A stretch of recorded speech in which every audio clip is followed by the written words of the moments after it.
Hello, crime fighters. I'm Ray, the DA. I'm reporting for Lexington Prosecutor News Online. In 2011, our legislature passed what has become known as House Bill 463. That law became effective on June the 8th, 2011. The intent of House Bill 463 is to try to save millions of dollars in the Department of Corrections budget.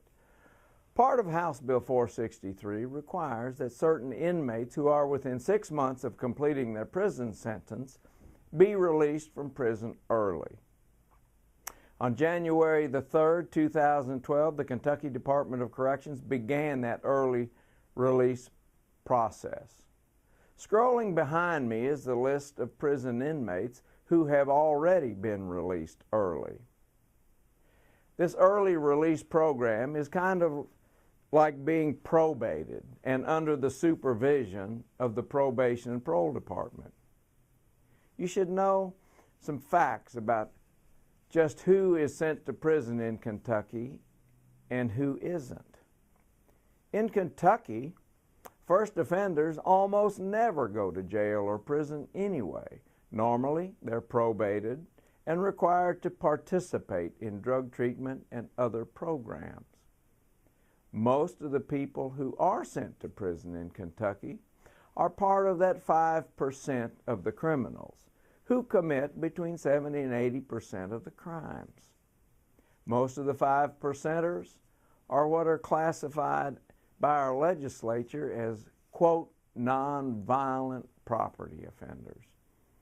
They commit crimes like burglary, breaking into cars, theft, and unfortunately, they don't just do it once. Typically, they've been given several second chances by our court system.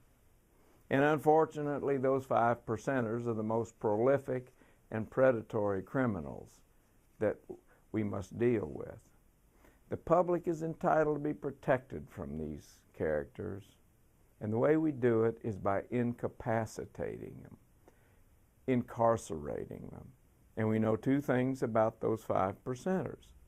That when they're on the streets, they commit crime after crime after crime. And when they're incarcerated in prison or jail, they don't. The authors of this new early release law say that the money saved will be reinvested in programs for criminals released and to aid county jails. We can only hope that these 5%ers will have learned their lesson and choose not to commit new crimes and create new victims during the time they're out that they still should have been serving their sentences. Well, I've talked about this about as long as I can here, and we still haven't reached the end of the list of the prison inmates who've already been released from prison, and it's only been 2 months. Stay tuned for more on this, crime fighters. This is a story that we will be watching closely for you. I'm Ray, the DA, reporting live for Lexington Prosecutor News Online.